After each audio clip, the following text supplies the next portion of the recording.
அன்பின் பிதாவே, இந்த காலை வேளைக்கா உமக்கு நன்றி செலுத்துகிறோம். ஆண்டவரே மை துதிக்கிறோம், நல்லவரே மை துதிக்கிறோம், வல்லவரே மை துதிக்கிறோம், ஸ்தோத்தரிக்கிறோம், நன்றியோடு மை துதிக்கிறோம்.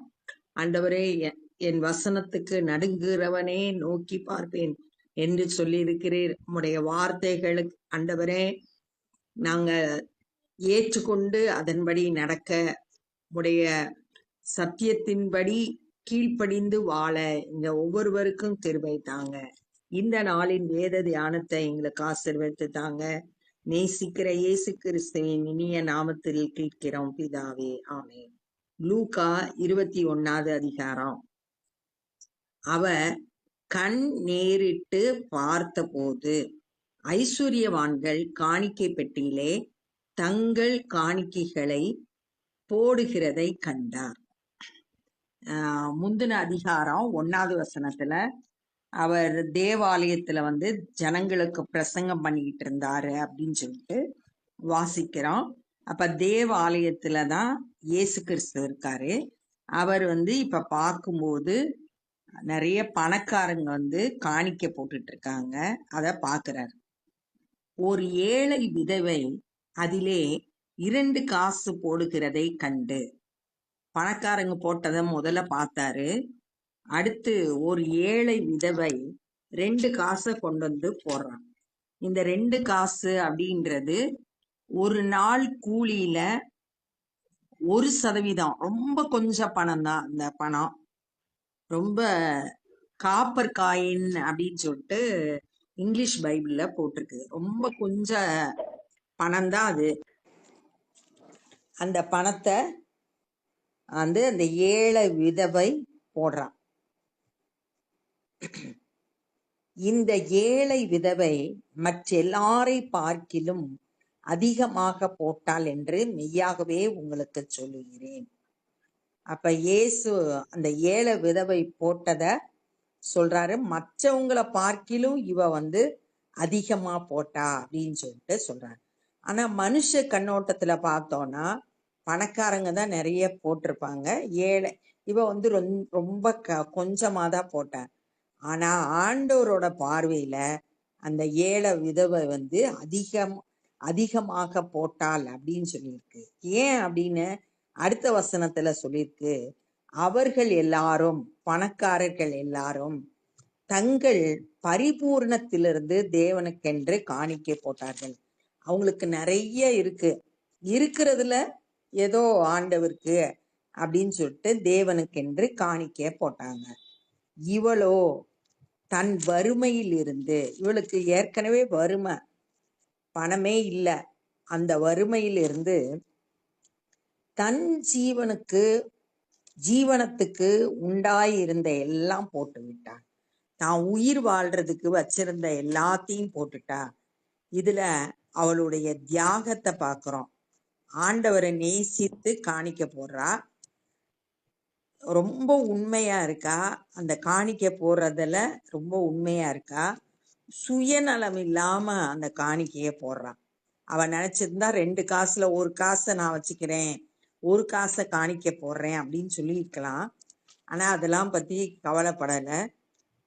தனக்கு இருக்கிற எல்லாத்தையும் போட்டுட்டா. தான் உயிர் வாழ்றதுக்கு வச்சிருந்த காசு எல்லாத்தையும் முழுமையா போட்டா. அது கொஞ்சம் காசா இருந்தாலும் முழு இருதயத்தோடு அதை போடுறா, நேசித்து போடுறா, சுயநலம் இல்லாம போடுறா, தியாகத்தோடு போடுறா. அதான் ஆண்டவர் அந்த காணிக்கைய பாராட்டுறாரு. அப்ப அளவு முக்கியம் இல்ல. ஆண்டவருடைய பார்வையில நம்ம எவ்வளோ அளவு காணிக்க போடுறோம் அப்படின்றது முக்கியம் இல்லை. நம்மளோட மனநிலை எப்படிப்பட்டதா இருக்கு அப்படின்றதான் ஆண்டவர் பார்க்குறாங்க. ஆண்டவரை நேசித்து போடுறோமா, சுயநலம் இல்லாம போடுறோமா, முழுவதுமா போடுறோமா அப்படின்றத தியாகத்தோடு போடுறோமா, அதைத்தான் ஆண்டவர் பார்க்குறாங்க. அதனால அந்த பெண்ணை ஆண்டவர் பாராட்டுறார். பின்பு சிறந்த கற்களினாலும் காணிக்கைகளினாலும் தேவாலயம் அலங்கரிக்கப்பட்டு இருக்கிறதை குறித்து சிலர் சொன்ன போது, சிலர் இயேசு இடத்துல சொல்றாங்க, இந்த தேவாலயம் விலை உயர்ந்த கற்களால கட்டப்பட்டது. பலர் காணிக்கை கொடுத்ததுனால இந்த தேவாலயம் அலங்கரிக்கப்பட்டிருக்கு. பொன், வெள்ளி அப்படிப்பட்ட பொருட்களால, விலை உயர்ந்த பொருட்களால இந்த ஆலயம் கட்டப்பட்டிருக்கு அப்படின்னு சொல்லிட்டு அவர்கிட்ட சொல்றாங்க.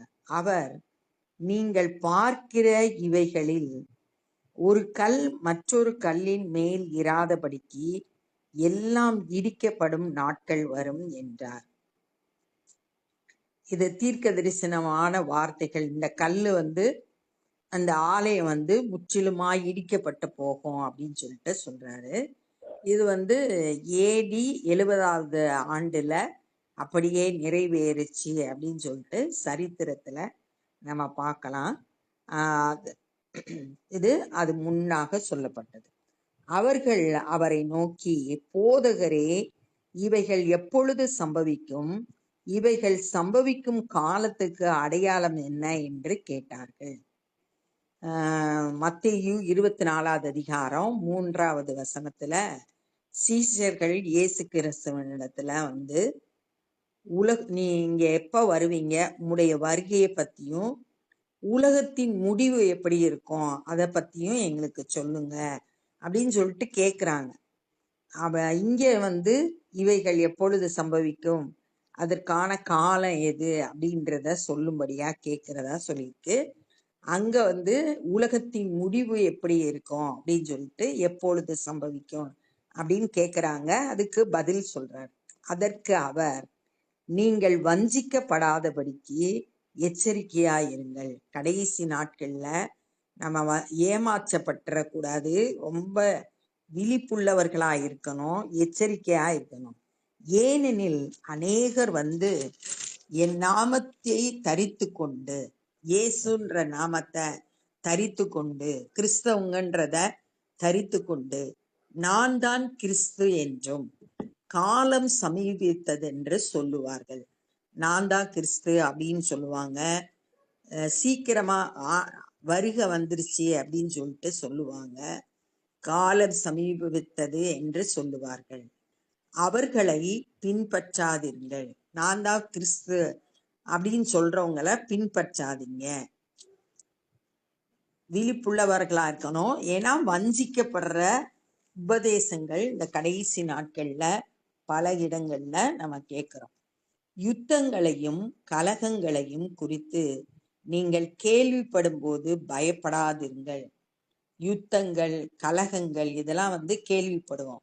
ஆண்டவரோட வருகைக்கு அடையாளங்களை இங்க சொல்லப்பட்டிருக்கு. யுத்தங்கள், கலகங்கள் இதெல்லாம் கேள்விப்படுவீங்க, பயப்படாதீங்க.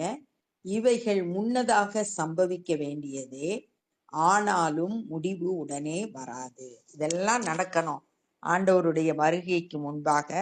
அதனால அதை குறிச்சு பயப்படாதீங்க, ஆனாலும் முடிவு உடனே வராது என்றார். அப்பொழுது அவர் அவர்களை நோக்கி, ஜனத்துக்கு விரோதமாக ஜனமும் ராஜ்யத்துக்கு விரோதமாக ராஜ்யமும் எழும்பும். ஆண்டவரோட வருகைக்கு அடையாளங்களா இங்க சொல்லப்பட்டது. ஜனத்துக்கு விரோதமா ஜனம் எழும்புவாங்க, தேசத்துக்கு விரோதமா தேசம் எழும்புவாங்க. அதெல்லாம் நம்ம டெய்லி கேள்விப்படுறோம். இதெல்லாம் ஆண்டவரோட வருகைக்கு அடையாளம். பல இடங்களில் மகா பூமி அதிர்ச்சிகளும் பஞ்சங்களும் கொள்ளை நோய்களும் உண்டாகும். பல இடங்கள்ல பூமி அதிர்ச்சி ஏற்படும், பஞ்சம் ஏற்படும். யுத்தங்கள் வரும்போது பஞ்சங்கள் ஏற்படுது. அந்த பஞ்சங்கள் நிறைய சாப்பாட்டுக்கு இல்லாத கஷ்டங்கள் ஏற்படும். கொள்ளை நோய், விதவிதமான நோய்கள் பரவுகிறது, அதெல்லாம் உண்டாகும். இதெல்லாம் ஆண்டவரோட வருகைக்கு சொல்லப்பட்ட அடையாளங்கள். வானத்திலிருந்து பயங்கரமான தோற்றங்களும் பெரிய அடையாளங்களும் உண்டாகும். இந்த பூமி அதிர்ச்சி, பஞ்சம், கொள்ளை எல்லாம் பூமியில ஏற்படுறது. அதே மாதிரி வானத்துல பயங்கரமான தோற்றம், அடையாளம் இதெல்லாம் உண்டாகும். இவைகள் எல்லாம் நடப்பதற்கு முன்னே என் நாமத்தின் நிமித்தம் அவர்கள் உங்களை பிடித்து ஜெப ஆலயங்களுக்கும் சிறைச்சாலைகளுக்கும் ஒப்பு கொடுத்து ராஜாக்களுக்கு முன்பாகவும் அதிபதிகளுக்கு முன்பாகவும் உங்களை இழுத்து துன்பப்படுத்துவார்கள். இந்த கடைசி நாட்கள்ல, ஆண்டவருடைய வருகை நாட்கள்ல ஆஹ் ஆண்டவரோட பிள்ளைகளை அவருடைய நாமத்தின் நிமித்தம் பிடிச்சு ஜபாலயத்துக்கு கொண்டு போவாங்க. அங்க இருக்க பிரதான ஆசாரியர், அந்த அங்க இருக்கிற வேதபாரகர், பரிசேயர், இப்படிப்பட்டவங்க அடுத்த சிறைச்சாலைகளுக்கு ஒப்பு கொடுத்து, ஜபா ஆலயத்துக்கு ஒப்பு கொடுப்பாங்க, சிறைச்சாலைகளுக்கு ஒப்பு கொடுப்பாங்க, சிறையில போடுவாங்க. தப்பு பண்ணதாக கணக்கிடப்பட்டு சிறையில ஒப்பு கொடுப்பாங்க. ராஜாக்களுக்கு முன்பாக, அதிபதிகளுக்கு முன்பாக உங்களை இழுத்து துன்பப்படுத்துவார்கள். அதிகாரத்தில் உள்ளவங்க உங்களை இழுத்து துன்பப்படுத்துவாங்க. கிறிஸ்தவர்களாய் இருக்கிறத நிமித்தம் துன்பங்களை என் நாமத்து நிமித்தம் அனுபவிப்பீங்க. ஆனாலும் அது உங்களுக்கு சாட்சியாவதற்கு ஏதுவாய் இருக்கும். அது இந்த கஷ்டங்கள் எல்லாம் அனுபவிக்கும் போது அது உங்களுக்கு ஒரு சாட்சியை ஏற்படுத்தும். நீங்க அந்த இடங்கள்ல எனக்கு சாட்சிகளாய் இருப்பீங்க அப்படின்னு சொல்லிட்டு அது சாட்சி ஆவதற்கு அந்த துன்பங்கள்லாம் ஏதுவா இருக்கும் அப்படின்னு சொல்றத பார்த்தோம். அப்ப இந்த நாள்ல நம்ம என்னெல்லாம் கற்றுக்கொண்டோம்னா, தேவ ஆலயத்துல பணக்காரங்களும் காணிக்க போட்டாங்க. ஒரு ஏழை விதவை 2 காசை போட்டா, இயேசு அந்த ஏழை விதவை போட்டதான் மற்றவங்க போட்டதை விட அதிகமான காணிக்கை அப்படின்னு சொல்லிட்டு சொன்னாரு. ஏன்னா அவங்க பணக்காரங்களாம் தங்களுக்கு பரிபூர்ணத்திலிருந்து எடுத்து போட்டாங்க. ஆனா இந்த ஏழை விதவை தன்னோட உயிர் வாழ்றதுக்கு வச்சிருந்த பணத்தையும் முழுவதுமா போட்டுட்டா. அதனால அவ போட்டதான் அதிகம் அப்படின்னு சொன்னாரு. அப்ப ஆண்டவரோட பார்வையில காணிக்க போடுற அளவு முக்கியம் கிடையாது. தியாகத்தோடு சுயநலம் இல்லாம ஆண்டவரை நேசித்து உண்மையான உள்ளத்தோட போடுறதுதான் ஆண்டவர் நம்ம கிட்ட எதிர்பார்க்கிறாங்க. அப்புறம் ஆண்டவர் சொல்றாங்க, இந்த எருசலேம்ல ஆலயம் இடிக்கப்பட்டு போகும் அப்படின்னு சொல்லிட்டு சொன்னாரு. அது அப்படியே நிறைவேறுச்சு. அதுக்கப்புறம் சீஷர்கள் அவர்கிட்ட கேட்குறாங்க, உம்முடைய வருகைக்கு அடையாளம் என்ன அப்படின்னு கேட்கும்போது, கடைசி நாட்கள்ல எச்சரிக்கையா இருக்கணும், யாரும் ஏமாத்திடக்கூடாது, நான் தான் கிறிஸ்துன்னு சொல்லுவாங்க, காலம் சமீபம் ஆயிடுச்சுன்னு சொல்லுவாங்க, அவங்களெல்லாம் பின்பற்றாதீங்க, யுத்தங்களும் கலகங்களும் குறித்து கேள்விப்படும் போது பயப்படாதீங்க, இதெல்லாம் சம்பவிக்க வேண்டியதுதான். ஜனத்துக்கு விரோதமா ஜனம் எழும்புவாங்க, ராஜ்யத்துக்கு விரோதமா ராஜ்யம் எழும்பும். பல இடங்கள்ல பூமி அதிர்ச்சி, கொள்ளை, நோய், பஞ்சம் இதெல்லாம் உண்டாகும். வானத்துல பயங்கரமான தோற்றம், அடையாளம் இதெல்லாம் உண்டாகும். உங்களை பிடிச்சிட்டு போய் ஜபா ஆலயத்திலையும் சிறையிலையும் போடுவாங்க. ராஜாக்களுக்கு முன்பாக, அதிகாரம் உள்ளவங்களுக்கு முன்பாக உங்களை கொண்டு போய் குற்றவாளியா நிப்பாட்டுவாங்க. இந்த கஷ்டங்கள் எல்லாம் படும்போது அதெல்லாம் நீங்க சாட்சி ஆகுறதற்கு ஏதுவா இருக்கும் அப்படின்னு சொல்லிட்டு சொல்றத இந்த நாள்ல தியானிச்சோம். இப்ப நம்ம ஜெபம் பண்ண போறோம். அன்பின் பிதாவே, இந்த நாள்ல நாங்க கற்றுக்கொண்ட மாதிரி ஆண்டவரே, நாங்க காணிக்கை போடும்போது உம்மை நேசித்து எங்களை தியாகம் பண்ணி, ஆண்டவரே சுயநலம் இல்லாம ஆண்டவரே உமக்கென்று ஆண்டவரே காணிக்கை கொடுக்க எங்களுக்கு கிருபை செய்யுங்க.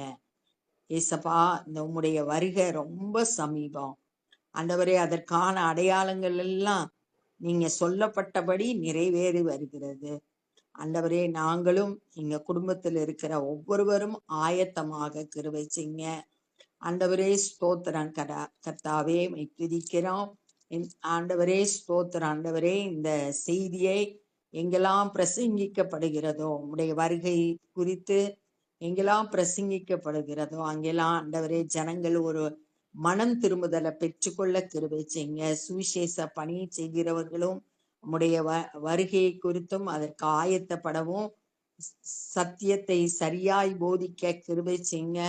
அநேகர் உம்மை விசுவாசித்து நீங்க இலவசமாய் கொடுக்கிற ரட்சிப்பை பெற்றுக்கொள்ள கிருபை தாரும். எங்களால் இயன்ற ஊழியங்களை செய்ய எங்களை அர்ப்பணிக்கிறோம் நேசிக்கிற இயேசு கிறிஸ்துவின் இனிய நாமத்தில் கேட்கிறோம் பிதாவே, ஆமென். என் ஆத்துமாவே கர்த்தரை ஸ்தோத்திரி, என் முழுவலுமே பரிசுத்த நாமத்தை ஸ்தோத்திரி. என் ஆத்துமாவே கர்த்தரை ஸ்தோத்திரி, கர்த்தர் செய்த சகல உபகாரங்களை மறவாதே. ஆமென். God bless you.